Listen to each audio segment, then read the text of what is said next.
This week we got not one but two frontier models dropped within 20 minutes of each other. It is clear that Anthropic and OpenAI are at war, and the first battleground and most important battleground is around coding.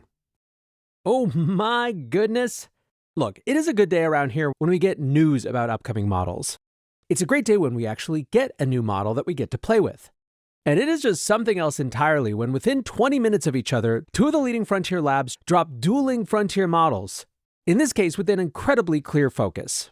The models are, of course, Claude Opus 4.6 from Anthropic and GPT-5.3-Codex from OpenAI. And for sure, the first thing that people noticed is the sequence. Now, none of the frontier labs have ever been above trying to get out in front of one of their peers when it comes to a big announcement, but we've never seen anything like this. Vercel's Alley writes, Anthropic versus OpenAI is like Kendrick versus Drake, but for nerds. This indeed was a common refrain. Ayush wrote, Anthropic drops a model and OpenAI responds 15 minutes later. This is basically a rap beef now. Peter Yang writes, how did Opus 4.6 and GPT-5.3 drop back to back in like 20 minutes? Is this a new Cold War or something where there are spies in each company? The answer, Peter, is almost certainly yes. But obviously way more important than the popcorn bowl watching of the competition is what the models actually have for us. On the Opus side, Anthropic says there are key coding improvements, including better code review and debugging skills to, quote, catch its own mistakes. Interestingly, it does also feel like Anthropic, because Claude is so associated with coding, used the chance to build on the themes that they've been exploring with Claude Cowork to talk about how Opus 4.6 was better for everyday tasks as well. Still with the focus, of course, on white-collar work, but things like running financial analyses, doing research, and using and creating documents, spreadsheets, and presentations. In fact, in their presentation of the benchmarks, they actually put knowledge work right up front. On the benchmark side, they claim the leading score on the agentic coding benchmark Terminal Bench 2.0, and also claim the top spot on the leaderboard for Humanity's Last Exam. Now, Humanity's Last Exam began as a general knowledge test, but is increasingly a measure of reasoning and tool use capability. In terms of new features, Opus 4.6 now supports million token context windows. And for folks who feel like they constantly run against those limits, that has got to be welcome news. They've also introduced something that I'm really excited about called agent teams. Now, Anthropic seemingly got the memo that swarms was sort of an intimidating name because they are explicitly trying to move away from the naming of agent swarms and calling it teams instead. The feature basically allows users to set a whole team of Claudes to work on a particular problem, including a coordination layer to ensure they're working on separate tasks that all contribute to the whole. They write that agent teams are most effective for tasks where parallel exploration adds real value. Some of the examples they give are cross-layer coordination, where you've got coding changes that span front-end, back-end, and tests. But they also point to research and review, where, for example, multiple teammates can investigate different aspects of a problem simultaneously, then share and challenge each other's findings. The difference between sub-agents and agent teams basically comes down to the extent to which you need your agents to communicate with one another. Anthropic sums up, use sub-agents when you need quick, focused workers that report back. Use agent teams when teammates need to share findings, challenge each other, and coordinate on their own. Anthropic has also added a feature called adaptive thinking. It allows the model to pick up on context clues to determine how much reasoning effort to expend on a particular task. Users also have manual controls available to dial up or down the amount of reasoning effort being deployed. Now, to demonstrate the power of their new agent swarm/agent teams, they tested a fully autonomous coding task. Anthropic writes, we tasked Opus 4.6 using agent teams to build a C compiler and then mostly walked away. The task made use of the Ralph loop for continuous work, which we talked about in a show recently, but basically means a continuous loop where it's always checking in so it doesn't get stuck and continue to take on the same challenge even if it doesn't solve it in one session. Overall, the process consumed around 2 billion tokens, generating over 140 million output tokens, and costing around $20,000 using standard API pricing. The test was performed without internet access and only used the standard Rust library. Anthropic also noted that this version of Claude was also created by Claude, with the AI model now the key driver of all coding within Anthropic. Now, there are a bunch of additional features that they talked about. Opus 4.6 shows significant improvement on long context retrieval and long context reasoning, which should lead to a much better experience in long horizon tasks as well as coding work that requires the model to access large code bases. Overall, they said, with Opus 4.6, we found that the model brings more focus to the most challenging parts of a task without being told to, moves quickly through the more straightforward parts, handles ambiguous problems with better judgment, and stays productive over longer sessions. So that was 4.6, and then literally 15 minutes later, OpenAI dropped GPT-Codex 5.3. Now, the first thing you might notice is that we don't have not Codex 5.3 yet. And I think it's quite clear that the choice to release the coding tune version of GPT 5.3 as a standalone before the release of the regular GPT 5.3, tells you everything you need to know about how these labs see the importance of various use cases. OpenAI says that this model advances both the coding performance of GPT-Codex 5.2 and the reasoning and knowledge abilities of regular GPT 5.2 in a single package. Similar to Anthropic, OpenAI's models are now the core of the development team, with OpenAI writing, GPT-5.3-Codex is our first model that was instrumental in creating itself. The Codex team used early versions to debug its own training, manage its own deployment, and diagnose test results and evaluations. Our team was blown away by how much Codex was able to accelerate its own development. Max Stoiber from the ChatGPT team shared that a recently announced feature where ChatGPT had full support for MCP apps was built entirely with GPT-5.3 Codex. Max writes 0 lines of code written by hand. Most times, the Codex CLI worked autonomously for hours and implemented parts of this first try. Now, on the benchmarks, self-reported of course, Codex 5.3 is a significant jump on SweetBench Pro compared to the previous version.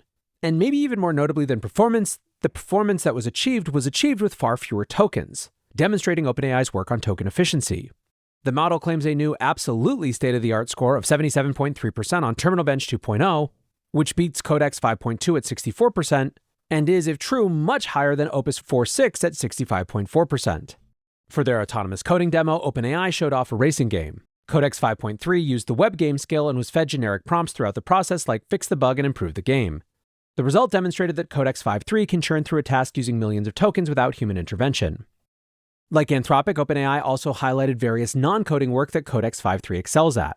While for developers, the model is trained to be able to debug, deploy, write PRDs and tests, and a lot more, basically supporting the entire development lifecycle. For non-programmers, they showed off tasks like a set of financial advice slides, a retail training document, and a fashion presentation deck. Now, interestingly, on GDP-Val, Codex 5.3 was very similar to previous models, but on the OS World benchmark, which measures compute use in real-world tasks, Codex 5.3 scored 64.7%, which almost doubles the performance of GPT 5.2. Summing up, OpenAI wrote, with GPT 5.3, Codex is moving beyond writing code to using it as a tool to operate a computer and complete work end-to-end. By pushing the frontier of what a coding agent can do, we're also unlocking a broader class of knowledge work, from building and deploying software to researching, analyzing, and executing complex tasks. What started as a focus on being the best coding agent has become the foundation for a more general collaborator on the computer, expanding both who can build and what's possible with Codex. Basically summing up, you got 2 labs which are both reaffirming everything we talked about on the Code AGI is Functional AGI episode. That by expanding the capability set around coding, it unlocks use cases that are far beyond coding and are core to economically valuable knowledge work. So what were the first impressions? The companies that had early access to these models, big surprise, like them. AJ Orbach from Triple Whale said, we've had early access to Claude Opus 4.6 and have been testing it over the past week. It's the best model in the world for front-end report design, ad anatomy, and copywriting, and orchestrating other tools to actually build creatives. What's kind of crazy is how good these models are getting at long-running agentic work. Box's Aaron Levy said that overall Opus 4.6 represented a 10% jump over Opus 4.5 on their hardest knowledge work tasks. In terms of the features that people were most excited about, on the Opus side, many focused on this 1 million token context window. Now, as Menlo Ventures' Didi Das pointed out, part of why people were excited about this is that it came with, as he put it, insane state-of-the-art performance on all the long context benchmarks. In other words, this isn't one of those claims of a long token context window where functionally it actually doesn't work. Others honed in quickly on the swarm/team mode. McKay Wrigley shared a test between Opus 4.6 with the Teams mode and 4.6 without it, and found that the Teams mode was 2.5 times faster and done better. He also pointed out, reminder that Swarms is available in the Claude Agent SDK as well. You can build Swarms into any product literally right now. Kieran Clausen from Every thinks the implications are even bigger. He wrote, been running agent swarms for a few weeks now. I think this is the future, but I'm relearning what feature development even means. On the 5.3 Codex side, the things that people were taking note of were things like the new token efficiency. Andy Henney writes, the biggest 5.3 Codex news is that it's roughly 3 times more token efficient. 5.3 High is smarter than 5.2 High, but uses 1/3 the tokens, making it faster and letting your weekly limit last about 3 times longer. Good job. But of course, the real question is, which of these models is better? Perennial early tester Simon Willison kind of shrugged his shoulders. In his blog post about them, he said, I don't have much interesting to say about these models yet, to be honest. They're both incremental improvements on their predecessors and very capable.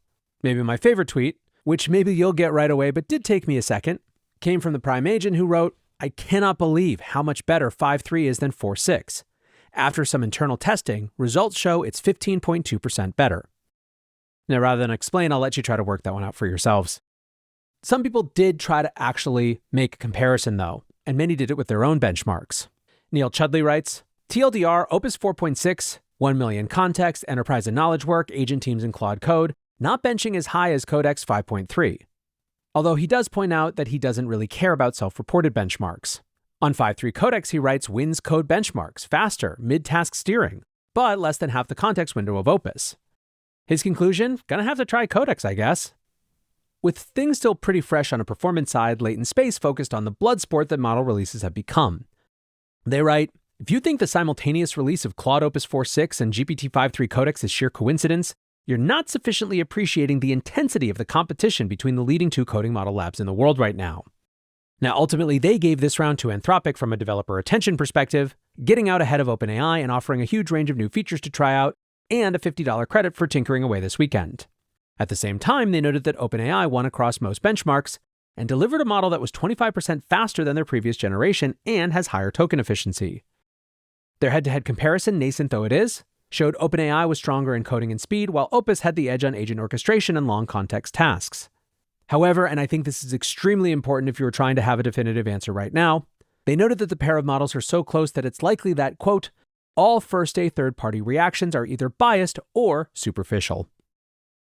This idea of Opus for orchestration, Codex for coding, is something that I've been seeing even for the last couple of weeks, though. And it'll be interesting to see if with the release of these new models, that framework or narrative reinforces itself among developers. When Vibe Code App's Riley Brown asked what the vibe check is so far and how people were feeling about 5.3 and 4.6, a lot of the comments were basically about how OpenAI's Codex models had gotten really good and that people who hadn't tried them because they were so hooked on Claude Code really owed it to themselves to give them a try. Still, when developer Ryan Carson asked which model are you going to code with this week, out of more than 700 voters, 53.3% said Opus 4.6 compared to 24.9% for Codex 5.3, suggesting that Anthropic still has the developer devotion. The team at Every had early access to both models, with Dan Schipper's big thesis being that the models are converging. He writes, Opus 4.6 has all the things we love about 4.5, but with the thorough, precise style that made Codex the go-to for hard coding tasks. And Codex 5.3 is still a powerful workhorse, but it finally picked up some of Opus's warmth, speed, and willingness to just do things without asking permission. From this, we can only conclude that both labs are moving steadily towards a sort of coding model, one that's wicked smart, highly technical, and fast, creative, and pleasant to work with. Why the convergence? Because, Dan writes, a great coding agent turns out to be the basis for a great general-purpose work agent. The behaviors that make AI useful for software development, parallel execution, tool use, planning before asking, knowing when to dig deep versus when to ship, are the same behaviors that make AI useful for any knowledge work. And that is the holy grail of AI. Now, one of the things that I will be watching closely is not the day one or even the week one reactions. Remember, after we got Opus 4.5 and GPT-5.2-Codex, it took more than a month and everyone going home for the holidays for people to really fully appreciate just how much the capability set has shifted. Some are reporting an early continuation of that having to relearn how to do things. Anthropic's Alex Albert writes, the jump in autonomy is real. The biggest shift for me personally has been learning to let it run, give it the context, step away, and come back to something pretty amazing. The way we work alongside models is starting to completely change. OpenAI is in fact throwing down a gauntlet, trying to encapsulate this shift. OpenAI President Greg Brockman writes, software development is undergoing a renaissance in front of our eyes. If you haven't used the tools recently, you're likely underestimating what you're missing. Since December, there's been a step function improvement in what tools like Codex can do. Some great engineers at OpenAI yesterday told me that their job has fundamentally changed since December. Prior to then, they could use Codex for unit tests. Now it writes essentially all the code and does a great deal of their operations and debugging. Not everyone yet has made that leap, but it's usually because of factors besides the capability of the model. Every company, Greg continues, faces the same opportunity now, and navigating it well requires careful thought. And so the rest of the post then, he says, is about how OpenAI is retooling their teams towards agentic software development. As a first step, he writes, by March 31st, we're aiming that 1, for any technical task, the tool of first resort for humans is interacting with an agent rather than using an editor or terminal. 2, the default way humans utilize agents is explicitly evaluated as safe, but also productive enough that most workflows do not need additional permissions. Greg Brockman then is saying that in less than 2 months, agent first is the way that technical teams will build at OpenAI.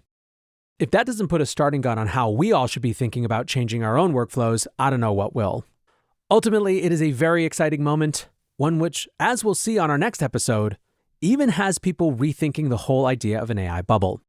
For now, though, that is going to do it for today's AI Daily Brief. Appreciate you listening or watching as always, and until next time, peace.